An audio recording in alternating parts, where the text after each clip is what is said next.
Je m'appelle Thomas Rouher, je suis le fondateur du réseau d'agences immobilières francophones J'achète en Espagne. Aujourd'hui, on se retrouve à Artana, un petit village de 2000 habitants dans la communauté valencienne, le village typique espagnol. Vous voyez des façades colorées, des plantes dans la rue. On va avoir une maison historique en vente qui serait parfaite pour un projet de chambre d'hôte. Donc restez avec moi, on va la visiter, c'est parti.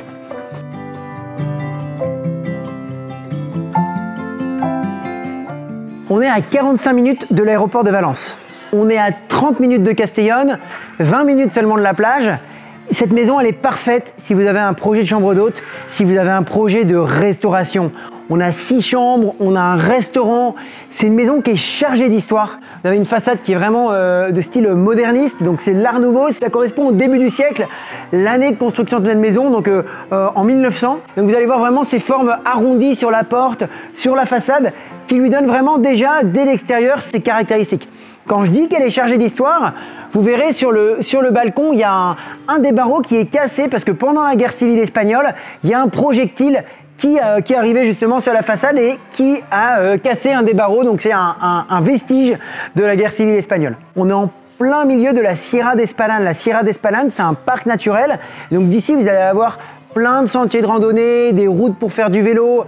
Il y a plein d'activités possibles pour vos clients qui viendraient passer un séjour chez vous. Allez, maintenant je vous propose qu'on aille la visiter. C'est parti. Ah, non, c'est ouvert en fait.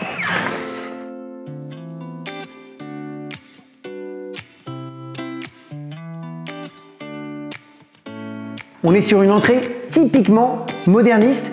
Les carrelages que vous voyez ici, c'est des carrelages qui ont été repeints à la main. En fait, vraiment, ce qu'il faut dire, c'est que cette maison, elle a été refaite exactement dans le style original, avec des matériaux de qualité et vraiment en respectant toute l'essence de la maison telle qu'elle. Ici, on a une chambre, vous voyez, avec tous les meubles d'époque. Donc voilà, un lit, pareil, avec beaucoup de hauteur sous plafond. Et puis on va voir vraiment une entrée ici, des escaliers vraiment en fer forgé, vraiment joli. Donc comme je vous dis, tout a été conservé. Par exemple, vous voyez ces portes, elles sont d'origine, elles ont été refaites, elles ont été vernies. Il n'y a pas de clous, c'est plusieurs pièces qui ont été imbriquées les unes dans les autres. Par ici, vous avez 2 possibilités de faire des petites chambres également. Sur le côté, il y a vraiment beaucoup de possibilités pour une activité d'hôtellerie.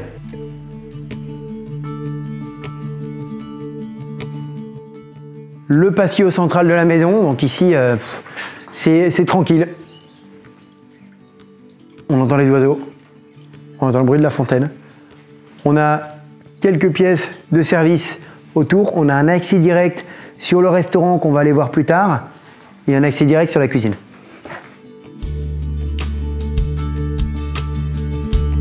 Donc on est vraiment, comme je vous disais, en plein milieu de la Sierra d'Espalán, dans la nature, et ça tombe bien parce que je viens d'aller cueillir des petites asperges toutes fraîches et je vais vous préparer un petit risotto aux asperges et gorgonzola.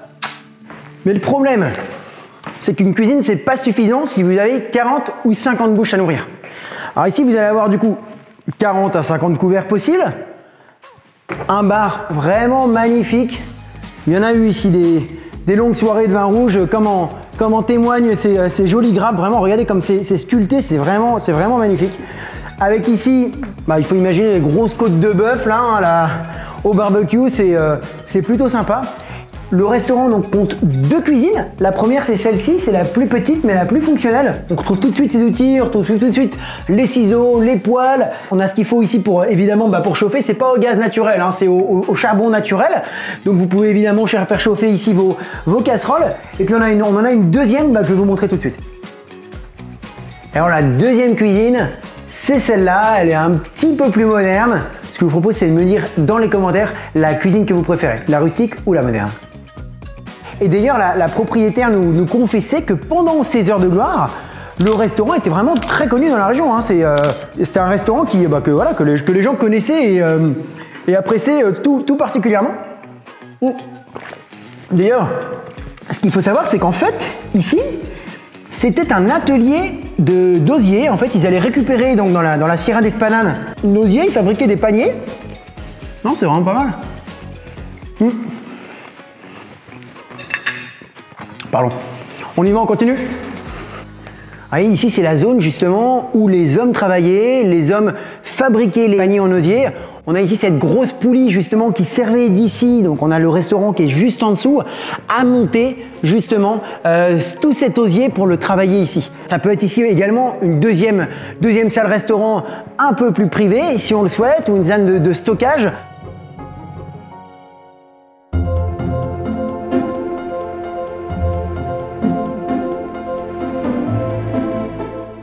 Premier étage, on a toujours énormément de hauteur sous plafond. Ici, on a des carrelages en ciment d'époque. Vous voyez ces formes géométriques qui sont vraiment caractéristiques. Cette petite entrée ici, elle pourrait aussi être convertie en chambre. On pourrait gagner de la place. C'est vrai qu'à l'époque, ils n'optimisaient pas l'espace comme aujourd'hui. On n'était pas dans les mêmes dynamiques hôtelières ou dans les mêmes dynamiques économiques. Et on va avoir une deuxième chambre ici, avec un joli lit, donc vraiment encore une fois dans ce style vraiment ancien, avec énormément de hauteur sous plafond. Une salle de bain du coup qui lui est propre, et puis des couleurs vraiment sympas avec des carrelages avec un style un peu plus moderne, mais en même temps un peu intemporel, parce que ce genre de carrelage blanc et bleu, bah, ça se démode jamais, et même si ça a été fait il y a quelques années, bah, ça restera toujours quelque chose que les gens apprécient. On va passer maintenant dans la plus grande chambre, ce serait peut-être aussi la plus chère dans votre projet hôtelier. Donc on a vraiment, vraiment beaucoup d'espace. On est sur un autre type de carrelage, toujours carrelage en ciment ancien. On a donc deux balcons ici qui donnent à la rue. On a ce lit pareil d'époque, et derrière on a ici un grand dressing, voilà, qui pourrait très bien être converti avec l'autre dressing qu'on a de l'autre côté en chambre. D'accord? C'est privé. Et puis on a évidemment, alors là la salle de bain est beaucoup plus petite. C'est une salle de bain vraiment à l'ancienne, d'époque, qui a été conservée.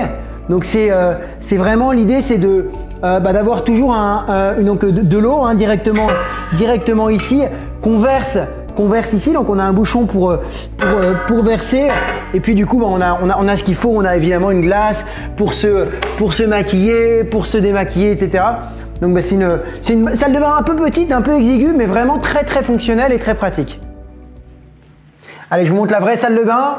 Elle est là, elle est vraiment assez spacieuse, hein. Elle fait la moitié de la taille de la chambre à peu près.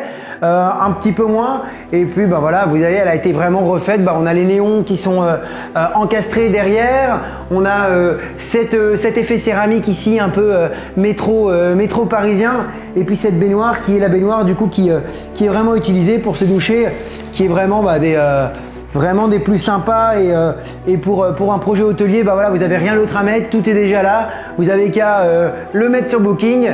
Et puis vous pouvez commencer évidemment à louer vos chambres.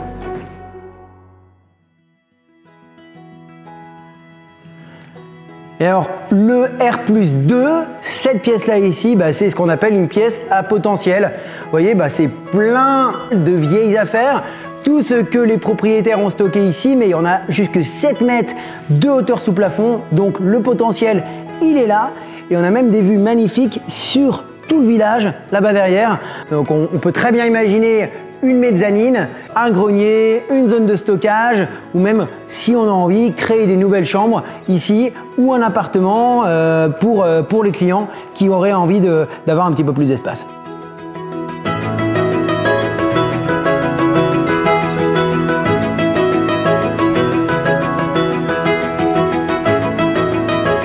Merci d'avoir regardé cette vidéo. Si vous connaissez quelqu'un qui peut être intéressé pour acheter en Espagne cette maison ou autre chose, faites-le nous savoir. Contactez-nous, partagez cette vidéo. C'est grâce à ça que chaque jour, petit à petit, on commence à être de plus en plus connu, et vraiment, ça nous fait vraiment chaud au cœur, je vous le dis en toute sincérité. Je vous dis à très bientôt pour une autre vidéo. Merci de l'avoir regardé.